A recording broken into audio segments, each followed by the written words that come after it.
Hey guitar enthusiasts, welcome back here. Lauren Bateman in lesson 3, where we're going to be listening to some music to talk about different timings and see if we can start getting you to hear different chord changes and different things that are happening in music, particularly in regards to rhythm. Now, before we start listening to some of the music that I've picked out here, what I want to do is talk about another concept we haven't touched upon yet that's very important in rhythm. And I have a lot of songs here that demonstrate this, and I want you to be able to hear and feel this. So far, we've worked in what's called 4/4 time. 4 beats, okay? 1, 2, 3, 4, 1, 2, 3, 4. In music, there's also something called 3/4 time, where we would only count to 3. 1, 2, 3, 1, 2, 3, 1, 2, 3. We call that a waltz. You feel like you can sway to the music, and that's very important because if you're counting in 4 and the song really needs to be counted in 3, you're going to feel like your timing's always off a little bit. So it's very good to understand the difference between a waltz song and what we call a straight time song. 1, 2, 3, 4, 1, 2, 3, 4, 1, 2, 3, 1, 2, 3, 1, 2, 3, 1, 2, 3, 4, 1, 2, 3, 4, 1, 2, 3, 1, 2, 3. Okay, waltz feels like you can sway to the music. So we're going to listen. I have a bunch of songs here. About half of them are in waltz time.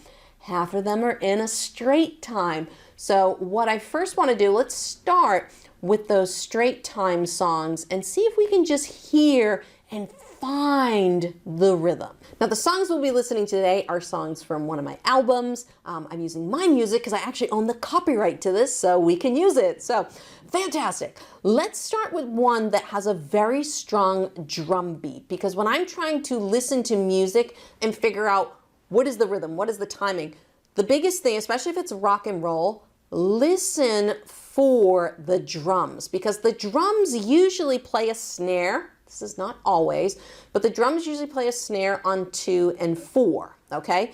I don't know if that's going to happen in this song, but it does have a very strong rhythm and timing to it, okay? This song's called Unsung Hero, and we're just going to listen first, okay? Okay. Okay, so I'm hearing this. Can you hear that? 1, 2, 3, 4. 1, 2, 3, 4. 1, 2, 3, 4.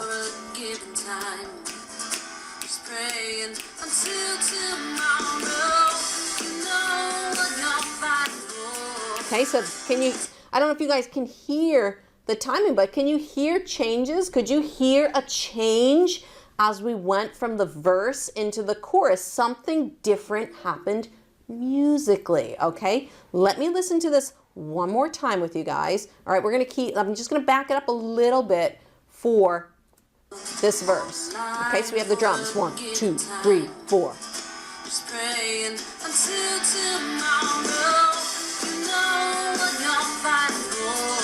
All right, could you hear that change? All of a sudden, something really changed musically, and it changed on that 1, right? We counted 1, 2, 3, 4, and it changed right on the 1. Now, I want you guys to listen. I'm going to take this, I know this song. I'm going to take it to before our guitar solo.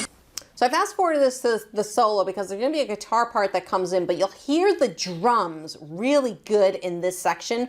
In the intro, we didn't really have a good snare drum to go off of, but listen now.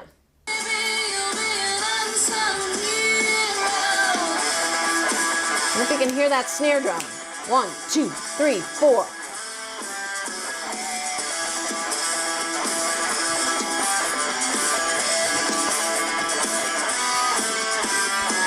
All right, so there's a lot going on in some of these songs. So sometimes it's easier to hear rhythm for more acoustic sounding songs versus a full band, but I think it's important to listen. Let's do another example in 4/4 time here. Okay, this one here, Coffee Song. So let's take it from here. So you can hear the guitar in the beginning. No drums yet, right? So what's the rhythm? What do you think? Can you find it? Right, here we go. It's faster. 2, 3, 4. 1, 2, 3, 4. 1, 2, 3, 4. Here's the drums. The drums are going to come in now. See if you can find it. There's the snare drum. 2 and 4. Ready? 1, 2, 3, 4. 1, 2, 3, 4. 1, 2. So this is a peppier. You can hear that song. It was a little bit faster than the last song. So hopefully you're getting a feel for this 4/4 time, okay? It's very straight, very on the beat. Let's do a song that now is not in 4/4 time. Let me find a song here. Okay, now you're gonna feel like you can sway. Can you feel that sway with me? That's telling you that this is 3/4, okay? Feel the sway. Let's go back to that last one that I was just listening to, coffee song here. Different. You can't sway to this, right? But if we go back to that one I was just listening to, you can definitely sway to that. Listen to this. 1, 2, 3, 1, 2, 3, 1, 2, 3, 1, 2, 3. Can you feel that sway? Okay? Very important to listen. Let's take another one that's in 3/4 time and see if you can feel the sway. All right, I'll pull this one from the beginning here. This one's called Rose Full of Thorns. Starts with the mandolin, so maybe hard to hear. But you can hear the guitar picking. You feel the sway? Okay, so if I counted this in 4/4, it'd be hard. 1, 2, 3, 4, 1, 2, 3, 4, 1. It's like, it feels weird. You have to count it in 3. 1, 2, 3, 1, 2, 3, 1, 2, 3, 1, 2, 3, 1, 2, 3, 1, 2, 3, 1, 2, 3. So I hope you guys have a better understanding here now of the difference between a waltz feel, that swaying feel, and the straight time feel, that 4/4 feel. That's really what I wanted to convey in this lesson. Can you hear the difference between a sway and can you hear the difference between just a generic 4/4 kind of rock beat? So what I would recommend is go listen to some of your favorite musicians and see if you can just hear the rhythm. Is it in 4/4 time? Is it in 3/4 time? Because if you can figure that out, you know how many beats you need to count to. So now that we've listened to a few real song examples with 3/4 and 4/4 time, what I want to do is play a couple chord progressions for you, and I just want you to see if you can hear with just an acoustic guitar when the chord change is coming. Now, I'm going to mix it up. It's not just going to be the chord changes we've already done. All right, I want you to see each of these chords is going to be 4 beats, 4 beats. So I want you to work and count. See if you can hear, see if you can sense when the next chord change is coming. Ready? 1, 2, 3, 4.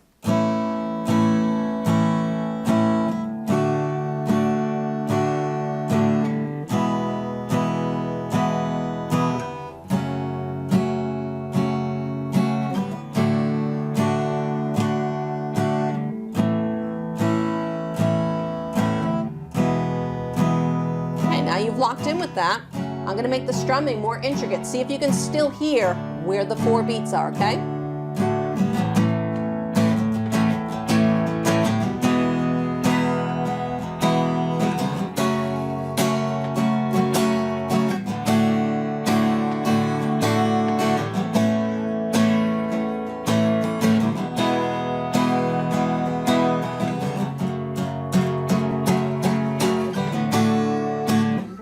So when I made the strumming more difficult, did you have more difficulty really counting and feeling that rhythm? So what I would do, go back, be like a metronome. 1, 2, 3, 4. Know where those beats are, okay? Let's do another example, all right? Again, we'll stay in 4/4 for now. All right, here we go. Ready? I'll change up the chords a little bit. Here we go. 1, 2, 3, 4.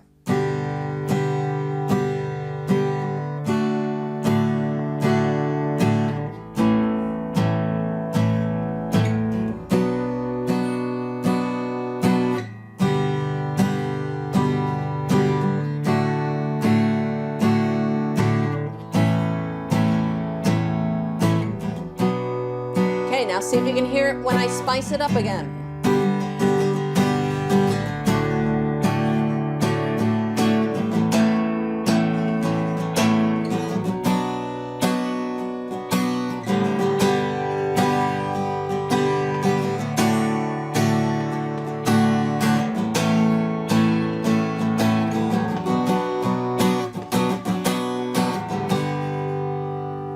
Could you hear the rhythm still? Were you still able to count to 4 and keep it going? Hopefully you were able to do that. Again, what I would do, go listen to some of your favorite musicians, some of your favorite artists. See if you can find acoustic versions or acoustic covers of their songs and listen to them. Is it in 3/4? Is it in 4/4? Because you got to know if you're counting to 3 or if you're counting to 4, okay? And then start the count. 1, 2, 3, 4. Listen for the chord changes, okay? Are the chords one measure? Or does it stay for 2 measures?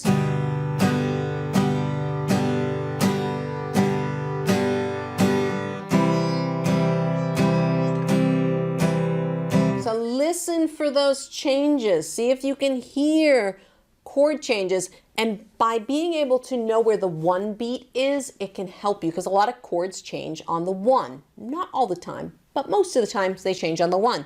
Sometimes you'll have chords that will change every other beat, like we did in our first example for the half beats. 1, 2, 3, 4, 1, 2, 3, 4.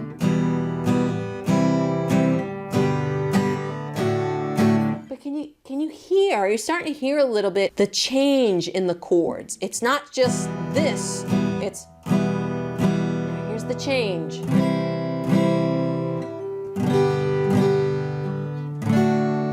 You hear how each one of those chords sounds different?